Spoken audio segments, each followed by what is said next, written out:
How can nothing turn into 1? What? Seriously. Factorial means multiplying a number by all the number before it, but 0 has nothing before it. So what is even multiplying? Oxygen? Ghosts?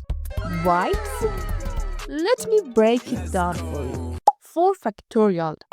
Easy. Nice. It's 1 times 2 times 3 times 4. Now, what about 4 factorial? That's right, 1 times 2 times 3 times 4 times 5. Do you see what I see? Right before 5, we already have 4 factorial sitting there. Wait a second. The formula I see, do you see it too? N factorial equals n times n minus 1 factorial. Now let's plug in n equals 1 into the factorial formula. 1 minus 1 is 0. So that means 0 factorial times 1 must equal 1.